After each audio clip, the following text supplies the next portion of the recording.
स्वागत है आपका हमारी खास सीरीज मार्केट मास्टर्स में। और सीरीज पर हम बाजार के उन जाने माने दिग्गजों से आपकी मुलाकात करवाने जा रहे हैं जिन्होंने मार्केट में कई सारे बुल और बेयर मार्केट देखे हैं, कई ग्लोबल इवेंट्स ऐसी देखी जिनसे ऐसा लगा कि बाज़ार अब तो ख़त्म, और कई सारे ऐसे उन्होंने तेज़ी के बाज़ार देखे जिनसे ऐसा लगा कि मंदी तो कभी आने वाली है ही नहीं। और इस वक्त जब बाज़ार में बड़ी कश्मकश का माहौल है कि एक तरफ ग्लोबल ट्रिगर्स देखते हैं तो लगता है कि माहौल बड़ा ख़राब है, और एक तरफ हमारी इकोनॉमी देखते हैं तो लगता है कि सब कुछ ठीक हो जाएगा। ऐसे में बड़ा सवाल है कि कैसे इस बाज़ार को अप्रोच करें, डायरेक्शन क्या होगा, किन चीज़ों से सावधान रहना है और कहाँ आपको निवेश के मौके ढूंढने हैं। आइए इस सीरीज़ की शुरुआत करते हैं। बाज़ार के जाने माने दिग्गज, मेरे फेवरेट हेलियस कैपिटल के समीर अरोड़ा साहब हमारे साथ कार्यक्रम में हो रहे हैं शामिल। समीर सर, स्वागत है आपका। दो तरह से थैंक यू स्वागत जी। करना है। हमारे भी फेवरेट आप हैं। Thank you so much sir.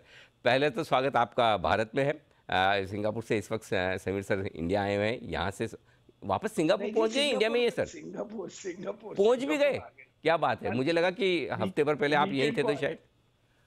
Weekend को आ गए थे। अच्छा, चलिए बहुत बढ़िया सर। सबसे पहले स्वागत है सर। और पहला सवाल, चूंकि आप सिंगापुर ऐसी जगह बैठे हैं जहाँ से आप पूरी दुनिया पर नज़र रख सकते हैं, एकदम ये देश ही ऐसी जगह पर लोकेटेड है कि हर तरह के मार्केट को आप आसानी से ट्रैक कर पाते हैं। पहले अमेरिका से ही शुरुआत करता हूँ। क्या आपको लगता है अमेरिका रिसेशन में, बड़ी मंदी में जाने की तैयारी में है? एक्चुअली जी, रिसेशन और मंदी का डायरेक्ट कनेक्शन अभी कम हो गया, इन द सेंस कि अगर वहां पे माइल्ड रिसेशन हो, वो कहते हैं जी रिसेशन होगा 1 या 2 क्वार्टर्स के लिए, लेकिन वो सीरियस इसलिए नहीं होगा क्योंकि अभी भी अमेरिकन पब्लिक के पास पता नहीं कितने 1.5 ट्रिलियन डॉलर की सेविंग्स है। वहां पे सेविंग्स नॉर्मली एंड में जीरो कर देते हैं। तो अभी जो उनको एक्स्ट्रा पैसे मिले हैं उनके खत्म नहीं हुए, तो अभी भी वो 3-4 क्वार्टर्स तक चला सकते हैं।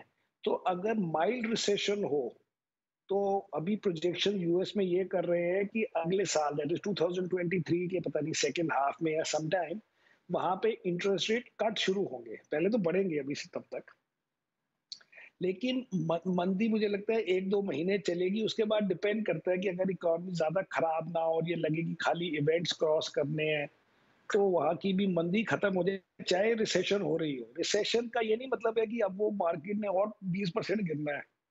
वो जो है वो अभी जो होना होगा 1-2 महीने में हो जाएगा, क्योंकि अभी आपके जो क्वांटिटेटिव ईजिंग हो रही थी वो अब रिवर्स हो गई है, तो वो उसके अभी पहला महीना ही चल रहा है। एंड अभी एक 75 बेसिस पॉइंट हाइक आएगा और उसके बाद शायद एक 50 बेसिस पॉइंट का हाइक आएगा। तो जो होना है वो 2-3 महीने में हो जाएगा वहां पर। तो इसलिए फिर बाद में रिसेशन अनलेस की बहुत डिसअपॉइंट करे कि बहुत ज्यादा बड़ा हो गया, बड़ा डीप हो गया, सालों साल खराब हो गया, जो अभी की एक्सपेक्टेशन नहीं है किसी की, हमारी भी नहीं है। अच्छा सर, आपने तो इतने लंबे लंबे तेजी और मंदी के साइकिल देखे, आमतौर पर 7-7, 8-8 साल लगते थे तेजी से मंदी होने में, मंदी से तेजी होने में। ये आजकल हो क्या रहा है? 2020 में भारी मंदी, नहीं जी, नहीं। 2021 में बड़ी तेजी, 2022 में वापस मंदी, 2023 में आप कह रहे हैं ब्याज दरें घटना शुरू हो जाएगी तो फिर तेजी हो जाएगी, ये एक एक साल में? नहीं, पहली बात तो ये है कि ये मैं इस साइकिल को 2 साल का नहीं गिन रहा हूँ। जी। क्योंकि जो कोविड रिलेटेड था वो एक एक्सटर्नल शॉक आया, वो हमारी नॉर्मल बिजनेस साइकिल से नॉर्मली जैसे आते हैं, वो अभी भी 7-8 साल के ही गिनने चाहिए। वो कोविड में आपने 1 महीने में मारा, दूसरे महीने में रिवर्स कर दिया। अगर आप उसको नई साइकिल गिनेंगे तो मुझे लगता है वो पूरा ठीक नहीं है। इसलिए आप इसलिए ये मत सोचिए कि अभी इसको 7 साल चलना है, बल्कि अब चल रही है साइकिल। अब बिजनेस साइकिल चल रही है जो interest rate, recession, GDP growth वगैरह गिने, तो ये अगर आप इसको गिने और पिछली जो भी हुई थी, यूएस में तो 8 में हुई थी, तो इसलिए मुझे तो वो अभी एक साइकिल गिननी चाहिए। मुझे लगता है वो कोविड को आप गिने कि कोविड के कारण पिछली साइकिल खत्म हो गई और 15 दिन बाद नई साइकिल शुरू हो गई, ऑल्सो वुड बी रॉन्ग। इसलिए ऐसा इतना नहीं हुआ है फर्क वैसे मेरे हिसाब से। और अगर आप जो कह रहे हैं कि हम जो कह रहे हैं कि यूएस में वो हो जाएगा, तो अगर आप वैसे एक्चुअल बेयर मार्केट देखें, जैसे 2008 की देख लीजिए या 2000 की देख लीजिए, तो उसका जो पीरियड है फॉल का, राइज का नहीं, फॉल का, वो 8-9 महीने साल का ही होता है। अगर आप 2008 में लें तो 2007 दिसंबर में बढ़िया था और 2009 मार्च से फिर शुरू हो गया था। लेकिन उस दौरान वो 50-60% गिर गई थी मार्केट। बट 50-60% बहुत ज्यादा है, जो ग्लोबल फाइनेंशियल क्राइसिस में गिरी थी। Normally US markets bear market में करीब 30% गिरती है और अब 30% के आसपास है एटलीस्ट नैस्डैक। इसलिए अब कहते हैं 10-5% शायद गिरना होगा, तो अभी 1-2 महीने में गिर जाएगी या नहीं गिरेगी। देखो 30% भी कोई रूल नहीं है, लेकिन 60 तो बिल्कुल अब नॉर्मल। सॉरी, 60 तो हमारी गिरी थी, उनकी तो उस वक्त भी 30s में ही गिरी थी। Correct sir. So I would say इसको ये मत गिने कि अरे सेकंड बुल रन कैसे शुरू हो गया, अगर हो जाए अगले साल, विच आई थिंक प्लस माइनस कुछ ना कुछ तो शुरू होगा। एक और मैंने डेटा पढ़ा कि अगर आप किसी भी साल में, जो कि लास्ट 30-40 साल का डेटा देखते हैं लोग जो भी, अगर उस साल में एंड ऑफ द ईयर में उस साल में यूएस में रिसेशन है, मतलब कि जीडीपी उस साल की नेगेटिव है कंपेयर टू प्रीवियस ईयर, उस साल का स्टॉक मार्केट रिटर्न पॉजिटिव होता है। हाँ, ये बड़ी वो इंटरेस्टिंग चीज़ है। पहले गिरता है, वो हम्म। पहले गिरता है, उस हम्म। साल में नहीं गिरता। करेक्ट। अच्छा सर, एक चीज़ और बताएं कि अब आजकल हमारी आम धारणा ये होगी कि भाई या तो हमारे मार्केट कम गिरे इसलिए भी कॉन्फिडेंस आ जाता है कि अब जितना यूएस गिरेगा हम उतना नहीं गिरेगा, हम कम गिरेंगे। तो क्या हम यूएस गिरेगा तो हम कम गिरेंगे और यूएस बढ़ेगा तो हम ज़्यादा बढ़ेंगे? हो सकता है। एक्चुअली ये मैंने जनवरी में भी बोला था कि हम यूएस को आउट परफॉर्म कर सकते हैं, जी जी। लेकिन जब पर्टिकुलरली जब इन्फ्लेशन की स्टोरीज आई थी, उससे पहले तो हमें भी खास नहीं था, बट जब इन्फ्लेशन की आई थी, विच वाज फरवरी या जैन एंड से शुरू हुई थी, कि यूएस मार्केट को हम आउट परफॉर्म कर सकते हैं, लेकिन अगर यूएस मार्केट गिरेगी हम पैसे नहीं बना सकते। But it is okay as long as you outperform on the downside. पहले क्या होता था कि अगर यूएस मार्केट 10 गिर रही है, हम 20 गिरते थे। Actually 2008 is a good example, जो कि यूएस की प्रॉब्लम थी, उसकी सब प्राइम की, और एंड में यूएस मार्केट गिरी 30% और हम गिरे 50%, और हमारी करेंसी गिरी कोई 18-19%, तो घूम फिर के हम भी 60% गिर गए। अब है कि India has fallen less, and वो राइज इसलिए ज्यादा हो सकता है कि जब यूएस मार्केट बढ़ेगी या थोड़े महीनों में जब एफआईआई वापस आएगा, वो आप जो मर्जी कर लो, वो 4-6 महीने में तो वापस आ जाएगा। उसकी लॉजिक सिंपल ये है कि वो चलो अलग से बात करते हैं, लेकिन जब एफआई आ जाएगा और इंडियन जिसने अभी तक 1-2 साल तक संभाला हुआ है, वो भी पहले राउंड में तो बेच के जाएगा नहीं, तो हो सकता है कि यूएस मार्केट से हम ज्यादा बढ़े। लेकिन बहुत ज्यादा अगर आप बढ़ोगे फिर सेलिंग होगी, क्योंकि क्या है कि प्रीमियम्स भी कोई लिमिट में होने चाहिए। इस समय हमारी वैल्यूएशन वर्ल्ड मार्केट से आई थिंक 50-60% ज्यादा हो गई है। पहले करीब 40% होती थी। चलो हम कहते थे इंडिया है, बिलियन लोग हैं, कंज्यूमर है, ये वो है, लेकिन हर चीज की लिमिट होती है। इसलिए आप इंडिपेंडेंट ऑफ द वर्ल्ड बहुत ज्यादा नहीं बढ़ सकते। आपके फेवरेट स्टॉक्स हैं ये आईटी वाले, टेक्नोलॉजी वाले, जो जिनकी बड़ी गहरी पकड़ समझ आपको, और ये नैस्डैक 35% करीबन जो गढ़ चुका था, अब थोड़ा बड़ा है। मुंह में पानी आता है कि बस हम नैस्डैक के स्टॉक्स में तो पैसा लगा ही लेना चाहिए, तो बढ़िया इन्वेस्टमेंट हो गया। नैस्डैक के स्टॉक्स बढ़ गया, बहुत ज्यादा बढ़ गया, हमारे आईटी स्टॉक से भी बेटर है। अगर आप वहां पे देखें, ये गूगल वगैरह 15-17 पी पे चलते और राइट। 20-25% तक की ग्रोथ करते थे। हम्म। अब चलो सपोज 15 की करते हैं, 10 की कर दे, लेकिन उस स्केल पे करते हैं। और एक्चुअली आप देखो, वो बड़ा रिस्की स्टॉक है वैसे, बट फेसबुक तो आई थिंक 10 पी पे मिलेगा आपको। बताओ अगर इंडिया में ये स्टॉक होता 40 पी पे चल रहा होता, वहां के स्टॉक से बहुत बढ़िया है, बहुत बढ़िया है। लेकिन वो मार्केट में क्योंकि इतने एक्सेसेस हुए, not in the stocks but in the market, तो वो अब करेक्ट हो रहे हैं। वो मोस्टली हुए न्यू न्यू लिस्टिंग से हुए या लॉस मेकिंग से हुए, जो कि मोस्टली डाउन है 70-80%। उसमें से भी आप सोचो, PayPal PayPal would be down 75%। क्या प्रॉफिट बनाते हैं, क्या मतलब बिजनेस है।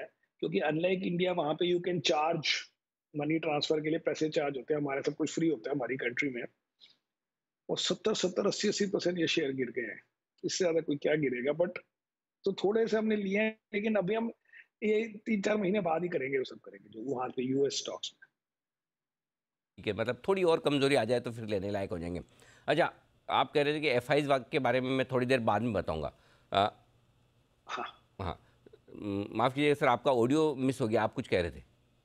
मैं कह रहा था कमजोरी का मुझे नहीं पता, मैं ये टाइम देखना चाहता हूँ, दो हम्म। तीन महीने का टाइम देखना चाहते हैं, क्योंकि ये टाइम है या तो गिरेगी या नहीं गिरेगी। इन द सेंस कि अब एक और इंटरेस्ट रेट हाइक होना है, अभी आज रात को इन्फ्लेशन के नंबर आने हैं, अभी आप पीक उसमें हो, 5-7-10% गिर जाएगी, तो उसके बाद नंबर्स इररिलेवेंट हो जाएंगे कि क्या होता है। उसके बाद लोग कहेंगे ले लो, 1 साल में नहीं बने तो 1.5 साल में बन जाएंगे, 2 साल में बन जाएंगे। ये बात है। अब सॉरी, अब आप एफआई के बारे में पूछ रहे थे। हाँ जी। हाँ, तो सर कब भेज रहे हैं आप वापस से सिंगापुर से यहाँ पर इन्हें? तो जी मेरी लॉजिक है, मेरे को तो छोड़िए, मैंने कोई सेलिंग नहीं करी। पर जी। मेरी बिग पिक्चर लॉजिक है हुँ, कि अगर आप 90 से जब एफआईआई आए, अब आप देखो कि साल बाई साल कितनी बार उन्होंने बेचा है। 3-4 साल में बेचा है सिर्फ। करेक्ट। ये नहीं है कि उनका डिफॉल्ट स्टेटस है बेचना, उनका डिफॉल्ट स्टेटस था खरीदना। तो इस साल जो उन्होंने बेचा है, उसका हम कोई स्पेसिफिक इंडिया रिलेटेड रीजन नहीं दे सकते कि भाई इंडिया ने ये कर दिया, इंडिया ने कोई पॉलिसी चेंज कर दी, कोई टैक्स लगा दिया जिससे आपका मूड खराब हुआ। इसलिए इंडिया की सेलिंग हम गिनते हैं कि ये कोलैटरल डैमेज है, कि यूएस मार्केट गिर रही है, कि वर्ल्ड वाइड इन्फ्लेशन हाई है। इंडिया की तो इन्फ्लेशन भी रिलेटिव टू देम कम है। एंड थर्डली आप कह सकते हैं कि चाइना मार्केट गिरी, तो चाइना मार्केट के गिरने से जो लोग इमर्जिंग मार्केट्स में इन्वेस्ट करते हैं, जो एशियन मार्केट में इन्वेस्ट करते हैं, उनको उस मार्केट मतलब पूरे पोर्टफोलियो में नुकसान हुआ। तो फिर उसके फंड करने के लिए आपका इंडिया भी बिक गया। अगर आप एक और तरीके से देखें तो इवन लास्ट ईयर तक, ऑल्दो एफआईआई फ्लोज बहुत बड़े नहीं थे लास्ट ईयर, बट पॉजिटिव थे 4-5 बिलियन। करीब 50-60 बिलियन उन्हीं लोगों ने, उन्हीं एंडाउमेंट्स ने, उन्हीं गवर्नमेंट फंड्स ने, उन्हीं फैमिली ऑफिस लोगों ने हमारी प्राइवेट इक्विटी और वेंचर कैपिटल फंड्स वगैरह में डाले। इसका मतलब है इंडिया की कोई लास्ट ईयर के एंड तक कोई ऐसा स्टोरी नहीं थी कि इंडिया से दुखी हो रहे हैं, डाल रहे थे हमारे एफआई में, नहीं डाले तो वहां डाल दिए। सेम लोग होते हैं मोस्टली, एंड में तो सेम ही होते हैं लोग। फ्रंट में अलग है, जैसे मैं पब्लिक मार्केट हूँ, लेकिन वही हमारा इन्वेस्टर अगर प्राइवेट करना चाहेगा किसी और फंड मैनेजर के थ्रू करेगा, बट आ रहे थे। तो इसलिए मुझे लगता है कि जब भी may be 3 months 4 months later, जब कुछ काम हो जाएगा और चाइना मार्केट भी स्टेबलाइज हो जाएगी, वो अभी भी बहुत बुरा नहीं कर रही है आजकल, then new life will start, and India was one of their countries जहाँ पे वो डालते हैं और डालते आ रहे हैं, और 25 सालों में खाली 2-3 साल में उन्होंने बेचा है। तो the default has to be that again allocation में इंडिया को भी मिलेगा। ते अच्छा सर बताएँ आपके बारे में, अभी आप बुलिश हैं, बेयरिश हैं, न्यूट्रल हैं? मैं जी अभी न्यूट्रल हूँ। हुँ, हुँ, मैं जून एंड से न्यूट्रल हुआ हूँ। जब ये कमोडिटी प्राइसेस गिरी हुँ, और फिर उसके बाद ऑयल भी गिरा, तो उसमें क्या है कि अभी इन्फ्लेशन चाहे अभी आपको हाई नजर आए यूएस की और इंडिया की, जी, लेकिन अगर आप कहें कि 4-5 महीने के बाद ये इन्फ्लेशन नंबर्स में 50-60% तो इन्हीं चीजों का होता है, फिर थोड़ा सर्विसेज का होता है यूएस की अगर बात करें, तो इसलिए वो इन्फ्लेशन नंबर्स बाय डेफिनेशन थोड़े ठीक हो जाएंगे। वहां पे भी बात हो रही है, सेमीकंडक्टर शॉर्टेज खत्म हो गई। वो जो कंपनीज थी उनके पास एक्स्ट्रा इन्वेंट्री उन्होंने ऑर्डर की थी, तो सप्लाई चेन के डर से उन्होंने ज्यादा चीजें ऑर्डर कर दी और वो सब मिल गई, और कस्टमर गायब। और तो वो प्राइसेस भी, मतलब इसका मतलब सप्लाई चेन का इशू शॉर्ट टर्म में नहीं रहा। प्लस आपकी कॉपर गिर गई और स्टील गिर गया और ऑयल गिर गया और सारी कमोडिटीज गिर गई, लंबर गिर गया। तो ऑटोमेटिकली, और साथ में इंटरेस्ट रेट थोड़े बहुत तो बढ़ ही गए, उससे हाउसिंग की डिमांड कंट्रोल में आ गई। तो ओवरऑल 3-4-5 महीने बाद इन्फ्लेशन भी ठीक हो जाएगी। तो मैं नहीं अज्यूम कर रहा हूँ कि रोज ये मार्केट को ऊपर जाना है, या कि अगर मार्केट बहुत गिर गई है तो it has to go up a lot, ऐसे नहीं होता।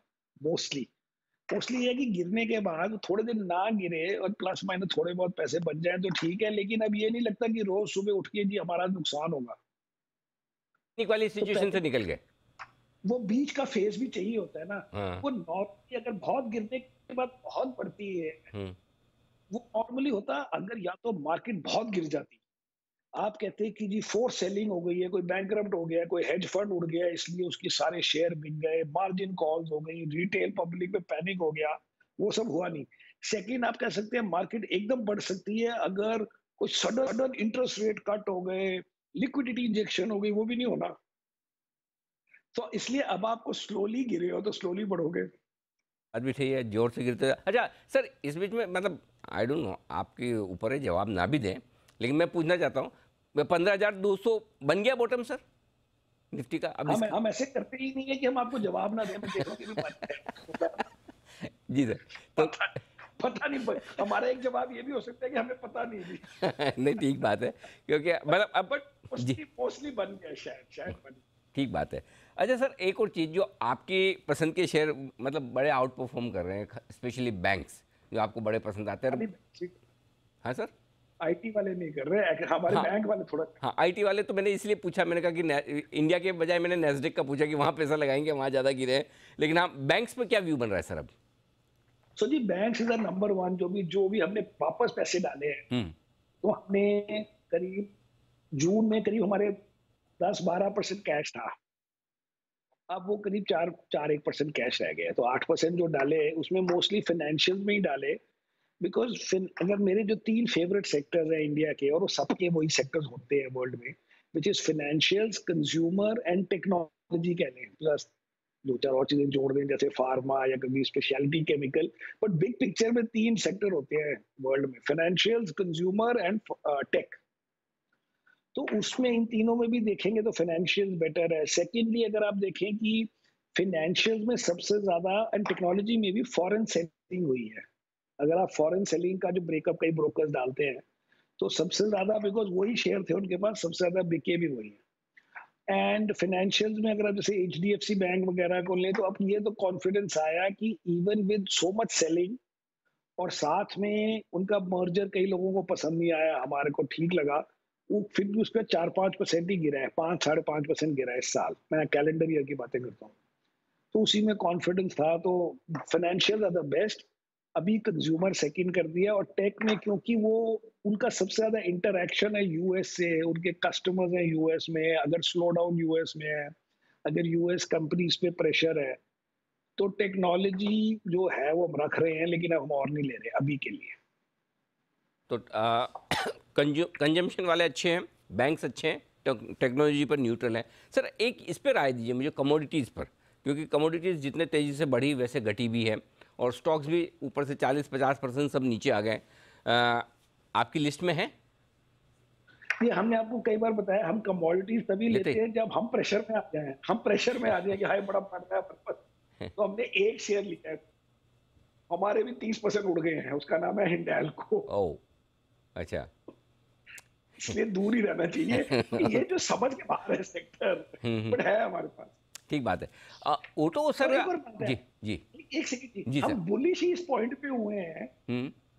कि कमोडिटीज गिर गई हैं, राइट। इसलिए इन्फ्लेशन के नंबर ठीक हो जाएंगे, इसलिए यूएस का थोड़े दिनों में, मतलब 6-8 महीने में इंटरेस्ट रेट कट होगा, या इंडिया को फायदा होगा।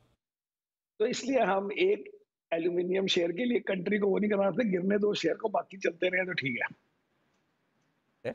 अच्छा सर, क्रूड हमारे लिए बड़ी चिंता की बात है, चूंकि क्या लेवल पर क्रूड आ जाए तो आप कहेंगे इंडिया की इकोनॉमी में हम एकदम परफेक्ट हैं, बुलिश हैं, पॉजिटिव हैं, अब डर निकल गया? वो जी पुरानी कहानी है, जैसे आप स्टॉक मार्केट में बोलते हैं कि क्या हो सकता है, तो कोई फंड मैनेजर बोलेगा 10% गिर जाए ना बड़ी अच्छी हो जाएगी। तो जब 10% गिर जाएगा, लोग कहेंगे 10% गिर जाना बहुत बढ़िया है। तो अभी पता नहीं, मैंने बट इट्स $70-80 और। ठीक बात है। एक और जो सेक्टर बड़ा तेज़ दौड़ लगा रहा है वो ऑटो सेक्टर है। क्या आपको लगता है कि ऑटो सेक्टर की समस्याएं खत्म हो गई, डिमांड स्ट्रांग है, अच्छा इन्वेस्टमेंट है? बिल्कुल भी नहीं जी। सिंपल लॉजिक करते हैं हम्म। कि अभी लोग कहते हैं कि ऑटोमोबाइल सेक्टर में अच्छा है कि पास ऑर्डर है, हम्म। 4-5 महीने की वेटिंग लिस्ट है कई, राइट। और साथ में कहते हैं कि सेमीकंडक्टर प्रॉब्लम खत्म हो गई, तो इसलिए अब तो 6 महीने तक सेल अच्छी है। हम्म। अब यही फैक्टर यूएस में भी एप्लीकेबल है, यूरोप में भी एप्लीकेबल है, कि वहां पे सेमीकंडक्टर शॉर्टेज थी, एक कार की सेल्स में वेटिंग लिस्ट थी, कि साथ में सेकंड हैंड कार की सेल्स बहुत बढ़ गई थी, करेक्ट। सेकंड हैंड कार की प्राइसेस बहुत बढ़ गई थी। इनफैक्ट 6-8 महीने पहले, या 5-6 महीने पहले, इन्फ्लेशन का एक रीजन यूएस में था कि सेकंड हैंड कार सेल, जो कि उनके इन्फ्लेशन नंबर में आता है, वो second hand car prices had gone up some 40%। In fact अगर आप सर्च करें गूगल में, आपको मिलेगा कि 6-8 महीने पुरानी कार वो selling at the price of a new car.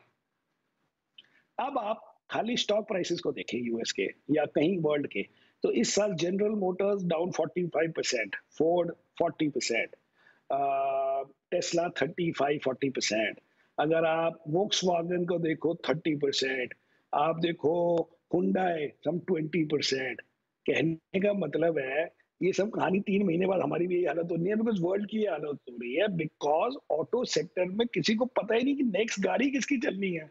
ये 6 महीने की वेटिंग लिस्ट, 3 महीने की वेटिंग लिस्ट इज़ हो गई वो स्टोरी हमारे हिसाब से। परफेक्ट।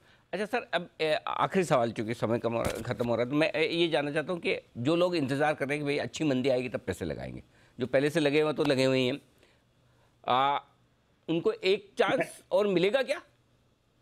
एक्चुअली मैंने भी 10-15% के लिए ये सोचा था हाँ।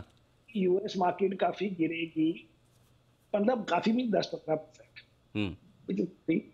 लेकिन अब मुझे बिकॉज़ कमोडिटी प्राइसेज़ काफ़ी गिर गए और इन्वेंटरी की इशू उल्टी हो गई कि मतलब लोगों की डिमांड बहुत ज़्यादा इन्वेंटरी है, सारी कंपनीज़ जिनके रिजल्ट्स है यूएस में, वॉलमार्ट, टारगेट, ये वो। तो मुझे लगता है अगर यूएस नहीं गिरेगा या प्लस माइनस घूमता रहेगा, फिर इंडिया में क्योंकि एफआईआई की सेलिंग भी थोड़ी कम हो गई है। पहले 3-4 हज़ार करोड़ दिन की सेलिंग होती थी, अब 1000-1500 कई बार ज़ीरो भी हो गई है लास्ट 2 हफ्ते में। तो अभी के लिए मुझे लगता है कि अब नहीं मिलेगा शायद, और इतना करना भी नहीं चाहिए। कोई लास्ट बिट में ईगो ट्रिप नहीं होना चाहिए कि मुझे 10% ऑफ माय मनी में 10% लोअर मिलेगा, तो आपका 1% एनएवी चेंज हुई ना आपकी। क्योंकि 90% जो आपके पास है वो भी तो गिरेगा ना फिर। हुँ। ये बात आपने सही तो कहा। इसलिए इतना ज़्यादा नहीं सोचना चाहिए, प्लस हुँ। माइनस आप पहुँच गए हो। हाँ। एंड एक एक आपने 20% करीब मार्केट तो फॉल या 15% फॉल हुँ। के बाद हो सकता है 5-7% और गिर जाए, correct. But you should not hope and pray कि भी हाँ। 20% और गिर जाए ताकि मेरे लास्ट 10% मेरे अच्छे प्राइस पे लग जाए। बाकी 80-90 का क्या होगा जो पहले से लगे हुए हैं, करेक्ट। बिल्कुल ठीक है। अच्छा सर, आप चूँकि पिछले 2 साल में काफ़ी नए इन्वेस्टर्स आए इंडिया में, सो एक राय उनके लिए लेना चाहता हूँ, चूँकि प्राइसेस करेक्शन तो देख ही चुके हैं, उनके पास जो स्टॉक है सब 30 से 50% तो नीचे है। क्या उनका पेशेंस टेस्ट करने के लिए टाइम वाइज करेक्शन भी होगा? यदि हाँ, तो आप क्या एडवाइस करेंगे जो लोग फँसे हुए हैं और थोड़े आगे पीछे हो रहे हैं, मन बना रहे निकले, उनको क्या कहना है? आपको आपको ऐसी बातें करते हैं फंसे हुए, ट्विटर में तो कोई फंसा हुआ नहीं लगता मुझे। अपनी ऐसा कोई बोलता नहीं ना सर, अपनी खराबी कौन बताए कि मैं फंस गया। तो पहली बात है जी। कि वो दिन नहीं आएंगे कि बगैर पढ़े, बगैर समझे, जी। जैसे कि बिटकॉइन वगैरह में, हम्म। मुझे लगता है एक वर्ड नहीं समझ आया उनको और सब पैसे लगा रहे हैं। हम्म। स्टॉक मार्केट में क्या होता है, ज्यादा नॉलेज मिल जाती है, तो इसलिए आप इतने रॉन्ग नहीं हो सकते जितने आप बिटकॉइन वगैरह में हो सकते थे, क्योंकि उसमें अंडरलाइंग ही नहीं समझ आता था वैल्यू क्या है। तो इसमें हम्बल रहें और सीखें, और ये इसको एजुकेशन फी गिन लें। लेकिन एक्चुअली अगर आप अपनी पूरी लाइफ को गिनोगे तो आपके लिए बेटर है कि एकदम तेजी ना आए, क्योंकि आपने 20 साल 25 साल शेयर खरीदने हैं। आपने सपोज एसआईपी करना है, वो एसआईपी करने में आज ही आपका एसआईपी बढ़ गया तो आज से आपको अगली इंस्टॉलमेंट में ज्यादा महंगे शेयर मिलेंगे, तो क्या इतना फर्क पड़ेगा आपको? यू आर बेटर ऑफ कि मार्केट थोड़ी थोड़ी चले, आपके काफी सारे पैसे इन्वेस्ट हो जाएं और फिर एक जंप आए। या फिर क्योंकि मार्केट को 20 साल तो वेट नहीं करेगी आपके पैसों के लगाने की, बट ये भी कोई फायदा नहीं है कि आपने अभी आज पहली बार 3 एसआईपी की और आप चाहते हो कि जी मार्केट 20% बढ़ जाए, उससे आपको ही नुकसान है। बिल्कुल ठीक है सर, और आपने कहा कि मार्केट में सीखें, और सीखने की शुरुआत करने के लिए आज से बढ़िया दिन क्या हो सकता है? गुरु पूर्णिमा का दिन है। हाँ, वेरी मैंने गुड, करेक्ट। और हमारे दर्शकों ने सर और मैंने भी आपसे बहुत कुछ सीखा है ज़िंदगी में। नहीं, थैंक हमेशा यू से सो जब भी मच। हमें डायरेक्शन की ज़रूरत होती है हम आपको बुलाते हैं। Thank you so much sir, और आपको थैंक गुरु यू। पूर्णिमा की बहुत बहुत शुभकामनाएं। ऐसे ही थैंक सर यू वेरी हमें गाइड करते रहें, मार्गदर्शन देते रहें। Thank you so much sir. Thank you. Thank you. Thank तो ये थे समीर सर, हेलिस कैपिटल के सिंगापुर से बताते हुए बाजार के डायरेक्शन के बारे में। इस शो में आज के लिए इतना ही, बने रहिए हमारे साथ। नमस्कार।